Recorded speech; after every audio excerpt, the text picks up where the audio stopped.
L'ex de mon mari lui a monté la tête avec des mensonges, lui disant que mon enfant venait d'un autre homme, alors il m'a donné le choix, avorter ou divorcer. Mais 8 ans plus tard, il revient, et je lui raconte tout cela. Mon ex-mari pourrait être l'homme le plus arrogant que je connaisse.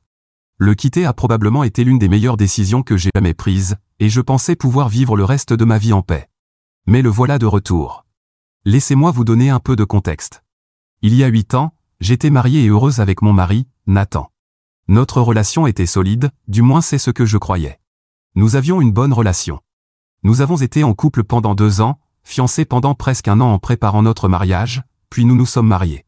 À l'époque, j'aurais probablement défendu et protégé notre mariage au péril de ma vie. Je pensais que nous étions des âmes sœurs, mais visiblement, c'était juste moi. Quelques mois après notre mariage, mon mari a perdu son emploi. C'était une période difficile pour nous deux, évidemment, mais j'étais confiante que nous pourrions traverser cette épreuve et qu'il trouverait une autre opportunité. Nous avions un peu d'économie à la banque, et je travaillais à temps plein. Les choses ont été un peu compliquées pendant quelques mois, mais il faisait tout ce qu'il pouvait pour trouver un travail et a finalement été embauché après ce qui m'a semblé être 1 million d'entretiens. Je me souviens encore de notre joie le jour où il a reçu cet email. J'ai tout organisé pour lui offrir un dîner pour fêter ça. Je ne savais pas encore que cet emploi finirait par détruire mon mariage. Il est rentré de son premier jour de travail, et au lieu d'avoir l'air heureux, il avait l'air épuisé. Je pouvais dire que quelque chose n'allait pas dès que je l'ai vu. Ce qui a suivi a été une conversation très difficile. Dans une tournure d'événements presque comiquement mauvaise, l'ex-petite amie de mon mari, Jessica, travaille dans la même entreprise où il venait de commencer. Je connaissais Jessica. Nathan et elle étaient sortis ensemble pendant 3 ans, et il lui avait demandé de l'épouser, mais elle avait dit non et l'avait quitté. C'était quelques années avant que nous ne nous rencontrions et que nous commencions à sortir ensemble. Évidemment, nous ne passions pas beaucoup de temps à parler de nos relations passées, mais je savais que ça avait été extrêmement dur pour lui, et il n'avait jamais mentionné Jessica après cette conversation avec moi. Quand j'ai appris que c'était Jessica, parmi toutes les personnes, mon estomac s'est noué. Parmi toutes les personnes, c'était elle. Je ne savais pas quoi faire. Je me suis dit que des années avaient passé et qu'il n'avait plus de sentiments pour elle, mais l'idée qu'ils travaillent ensemble ne me réconfortait pas vraiment. Il semblait aussi vraiment contrarié, et nous avons passé beaucoup de temps à parler de ce que nous pourrions faire. Il a proposé de quitter l'emploi, mais à ce moment-là, nos économies s'épuisaient, et je ne savais pas combien de temps je pourrais continuer à payer toutes nos factures sans faire des changements de style de vie importants que ni lui ni moi ne voudrions. De plus, je me disais que nous étions tous des adultes ici, et quitter un emploi à cause d'une ex serait puéril. Nous sommes restés éveillés presque toute la nuit à discuter de ce qu'il fallait faire, et à la fin de notre conversation, je me sentais beaucoup mieux par rapport à toute cette situation. Cela me semblait ridicule de penser qu'une ex d'il y a des années pourrait affecter notre relation de quelque manière que ce soit. Mon mari était extrêmement aimant et gentil, et il a dissipé tous mes doutes. Le lendemain, il est allé travailler, et quand il est rentré, il m'a dit qu'elle était dans un département complètement différent, et qu'il ne l'avait croisée qu'une seule fois dans la journée. Il m'a dit qu'il n'avait aucune intention de lui parler à moins que ce soit pour une raison de travail improbable, et qu'il me le dirait immédiatement si cela arrivait. Cela m'a rassuré, et au fil des jours, j'ai cessé de penser à elle. Mon mari était aussi aimant que d'habitude, et j'étais fier de nous deux pour avoir surmonté quelque chose qui aurait pu causer de sérieux problèmes si cela n'avait pas été bien géré. Avec du recul, je ris de la naïveté que j'avais. J'étais tellement aveuglé par l'amour et la confiance en mon mari que je n'ai jamais pensé une seule fois que quelque chose de louche se passait. Quelques mois après ce nouvel emploi, il est parti en voyage d'affaires. Il m'a dit que si cela se passait bien, il pourrait obtenir une promotion, alors j'étais vraiment heureuse pour lui. J'ai demandé si je pouvais l'accompagner et en faire une petite escapade pour nous deux, mais il a dit qu'il travaillerait tout le temps, donc ça n'aurait pas de sens. Il a aussi dit que l'équipe qui partait en réunion était composée d'hommes uniquement, et qu'aucun d'entre eux n'emmenait leurs épouses ou petites amies, donc je ne me sentirais pas à l'aise. J'étais un peu contrarié, mais je n'y ai pas trop réfléchi, ce qu'il disait semblait logique. Quand il est rentré, je lui ai demandé comment s'étaient passées ces réunions et s'il pensait obtenir la promotion, mais il m'a dit qu'il pourrait devoir assister à quelques autres réunions avec ce contractant particulier avant que la promotion ne soit possible. Au cours des 3 mois suivants, il est parti en voyage au moins une fois par mois, mais il n'y avait pas de nouvelles d'une promotion. Au lieu de devenir suspicieuse, j'étais assez naïve pour m'inquiéter que sa société le fasse travailler autant sans augmenter son salaire. Je tiens également à préciser qu'après la discussion initiale, aucun de nous n'avait mentionné Jessica, pas une seule fois. Elle ne me traversait pas l'esprit pour la plupart, et même si elle le faisait, je choisissais de ne pas en parler. Quand j'ai raconté ça à mes amis pendant le divorce, ils m'ont tous dit que c'était incroyablement naïf de ma part de faire une confiance aveugle à mon mari à ce point. Je suis maintenant d'accord avec eux, mais à l'époque, j'aurais fait confiance à cet homme de tout mon cœur. 5 mois après son nouvel emploi, j'ai réalisé que j'avais manqué mes règles. Sans trop y penser, j'ai décidé de faire un test de grossesse juste pour me rassurer. À ma surprise, le test était positif. J'étais choqué, ce n'était définitivement pas une grossesse planifiée, mais avec le nouvel emploi de Nathan, nous étions dans une bonne situation financière, donc je pensais que ça pourrait être une bonne chose. J'étais nerveuse de lui annoncer, mais aussi très excitée. Nathan était en voyage d'affaires quand j'ai fait le test, mais il revenait le même jour, alors j'ai décidé d'attendre qu'il rentre. Je me souviens encore de ma nervosité et de la manière dont je me suis mise à rêver de notre nouvelle vie. Il est rentré assez tard, et je me souviens être resté éveillé pour dîner ensemble. Quand il est entré, il avait l'air contrarié. Je lui ai demandé ce qui s'était passé, et il a dit que c'était juste des histoires de travail, et qu'il ne voulait pas en parler. Je lui ai dit que j'avais peut-être quelque chose qui pourrait lui remonter le moral et lui ai demandé d'attendre un moment. J'ai pris le test, lui ai demandé de fermer les yeux, je lui ai tendu et lui ai dit d'ouvrir les yeux. Il m'a juste regardé quelques secondes et m'a demandé si c'était bien ce qu'il pensait. Je pensais qu'il était sous le choc et lui ai répondu oui, et que nous allions devenir parents. Excité, j'ai attendu qu'il sorte de son état de choc pour être heureux, mais après quelques moments d'attente, il avait toujours cette expression sur le visage. Je me suis senti mal à l'aise et lui ai demandé s'il allait bien et s'il n'était pas content. Son expression a complètement changé, et il m'a dit qu'il était juste surpris par la surprise. Je lui ai dit que j'étais aussi surprise, mais que cela pourrait être une très bonne chose pour nous, et que nous pourrions gérer cela ensemble. Il avait toujours l'air mal à l'aise et a dit qu'il avait juste besoin de temps pour réfléchir. J'étais extrêmement bouleversé par cette réaction. Je m'attendais à ce qu'il soit heureux ou au moins soutenant. Je lui ai dit que j'étais déçu de lui, et il m'a ignoré, disant que je ne pouvais pas m'attendre à ce qu'il soit ravi d'un changement aussi monumental dans sa vie, survenu sans sa décision. Je lui ai dit qu'il s'était engagé à cela en m'épousant, et que s'il ne pouvait pas être un bon mari, peut-être devrions-nous reconsidérer notre relation. Il m'a dit que nous devrions peut-être le faire, puis il est sorti de la pièce sans un mot de plus. J'ai dit cela dans un moment de colère et de douleur, je ne le pensais pas vraiment à ce moment-là, mais sa réaction m'a brisé le cœur. J'ai pleuré seul dans le salon et j'ai dormi sur le canapé parce que je ne voulais pas le voir dans notre chambre. Il n'est pas venu me voir ni m'a demandé de revenir, même pas une seule fois. Même à ce stade, je croyais que nous surmonterions cela et que nous pourrions récupérer, mais ce n'était que le début de mes problèmes. Je me suis réveillé, et il était déjà habillé pour le travail et préparait le petit déjeuner. Je ne lui ai pas parlé et suis retourné dans notre chambre. Il n'a pas essayé de m'arrêter ni n'a prononcé un seul mot. Je ne savais pas quoi faire. J'ai attendu qu'il vienne me voir, mais après un moment, j'ai entendu la porte d'entrée se fermer, et j'ai su qu'il était parti. J'ai passé la majeure partie de cette journée à pleurer avec mes amis et ma mère. J'ai appelé mon travail pour dire que j'étais malade, car je n'arrivais pas à me motiver pour y aller. Je m'en souviens littéralement comme si c'était hier, et quand est venu le moment où il devait rentrer du travail, j'avais tout un discours préparé pour lui dire combien il m'avait brisé le cœur et qu'il devait être un meilleur mari pour moi. Mais, à mon insu, lui aussi avait préparé un discours, et c'était bien loin de tout ce que j'aurais pu imaginer.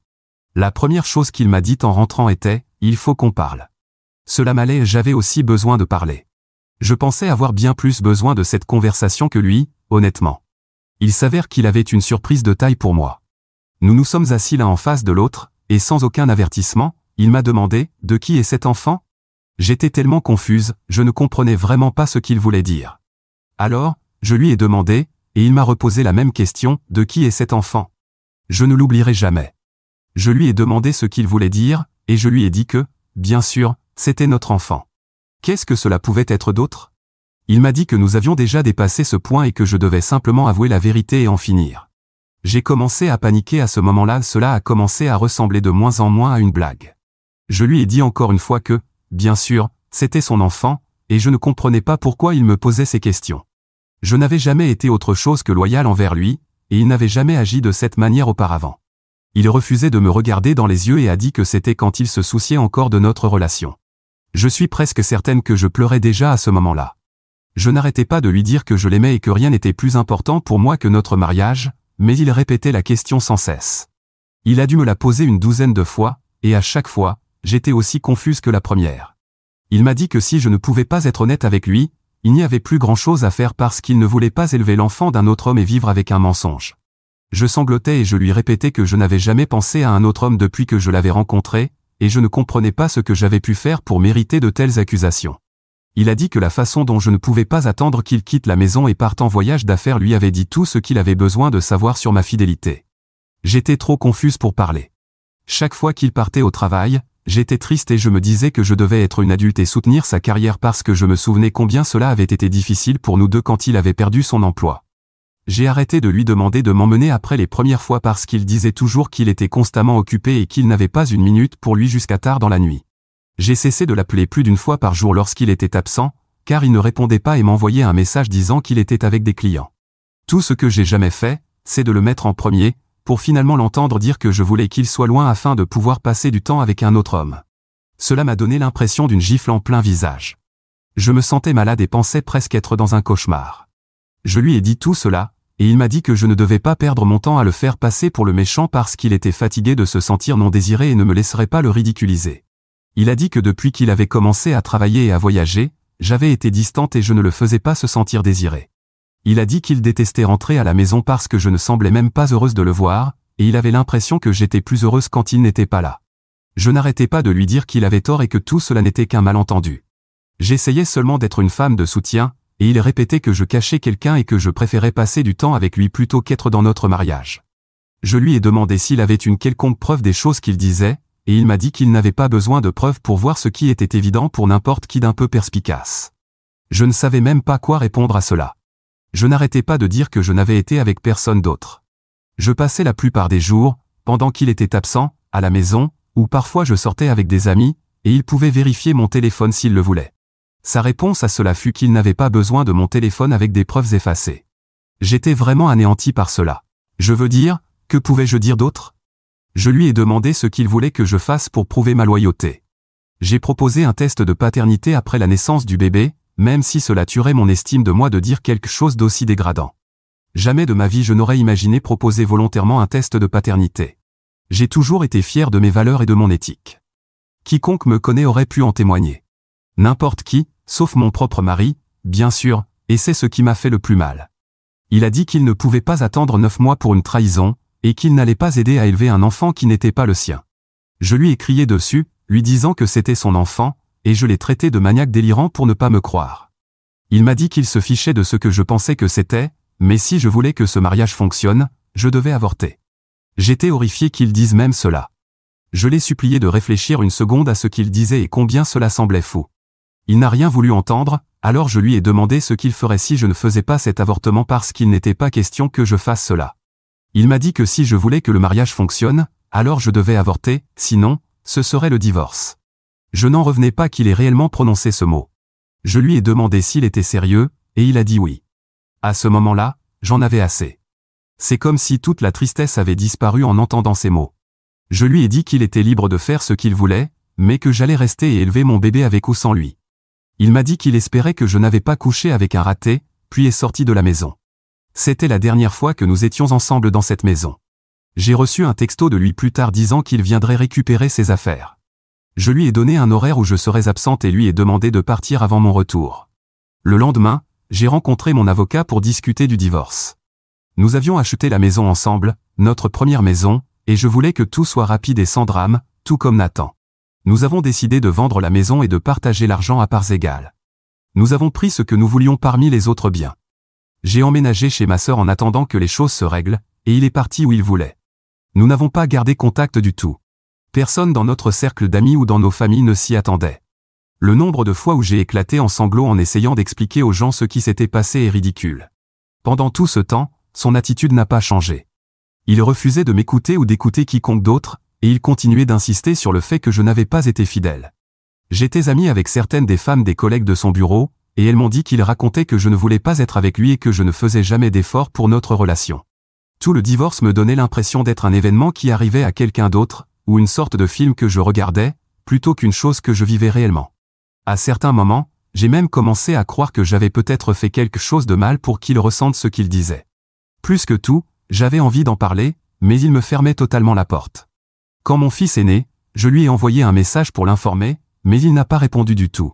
Quelques mois plus tard, l'une des femmes m'a contacté et m'a demandé si j'avais entendu parler de lui. Je lui ai dit que nous n'étions plus en contact, et elle s'est excusée mais a voulu me prévenir en tant qu'amie. Je lui ai demandé ce qui s'était passé, et elle m'a dit que Nathan s'était remis avec Jessica. Apparemment, ils étaient le sujet brûlant au bureau et étaient ensemble tout le temps. J'ai fondu en larmes. Au cours des semaines suivantes, j'ai tout découvert. Ils se voyaient depuis des mois. Tous ces déplacements professionnels étaient en fait des excuses pour passer du temps chez Jessica. C'est Jessica qui lui avait mis dans la tête l'idée que je devais forcément voir d'autres hommes derrière son dos parce que, selon elle, si elle avait un homme, elle ne le laisserait jamais partir aussi souvent, et d'autres bêtises dans le même genre. J'ai découvert tout cela parce que mes amis ont fait semblant d'être amis avec elle pour comprendre ce qui s'était passé entre Nathan et moi.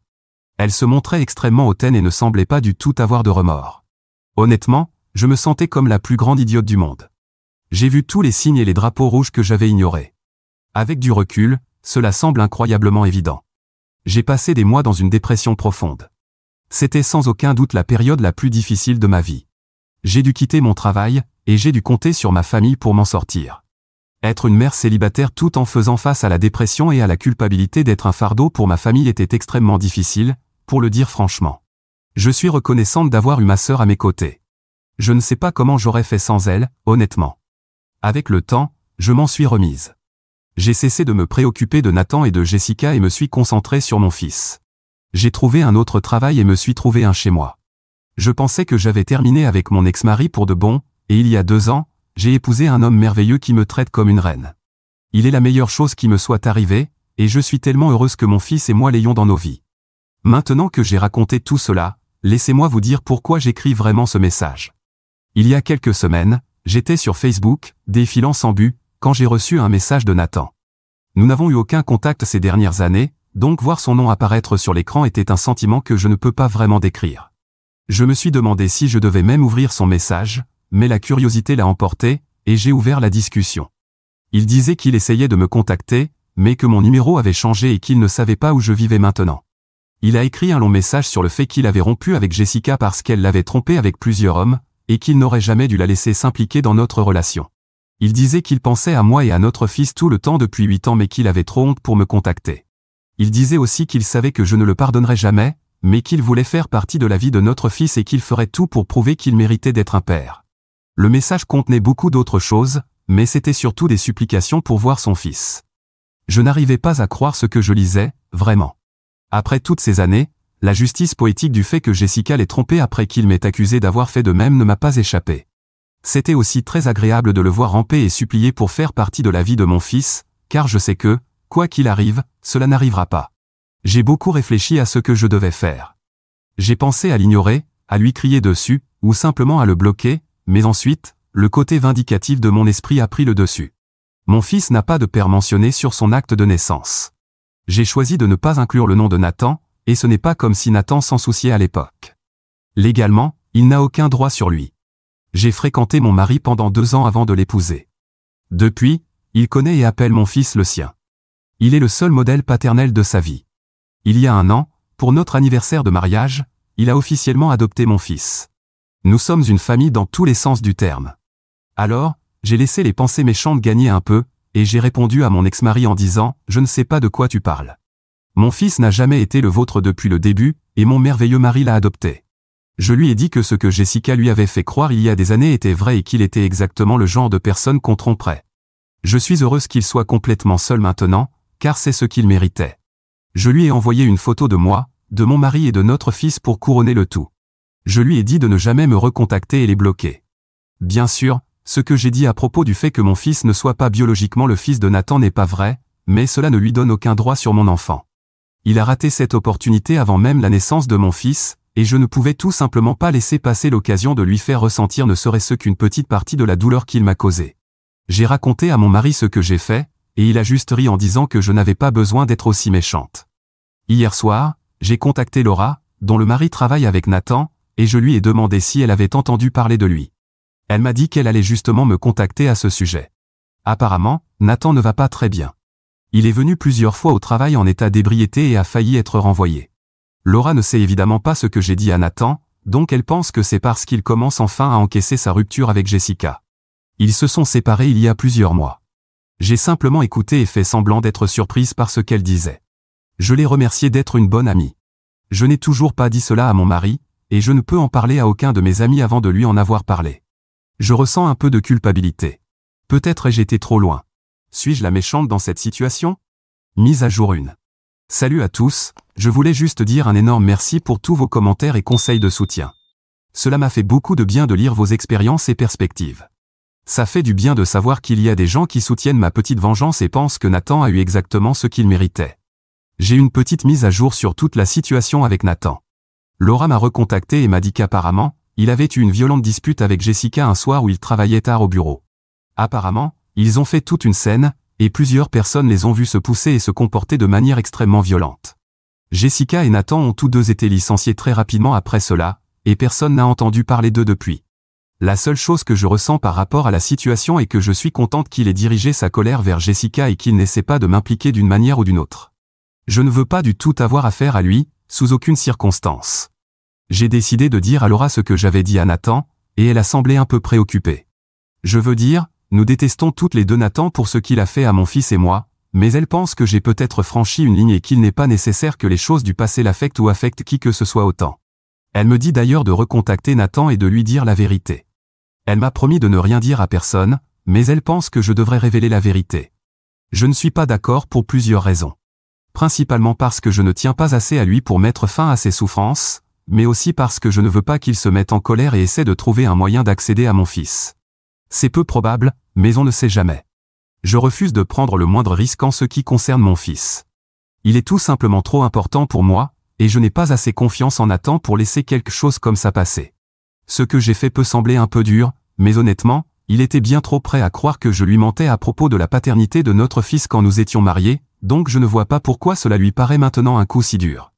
Mise à jour 2.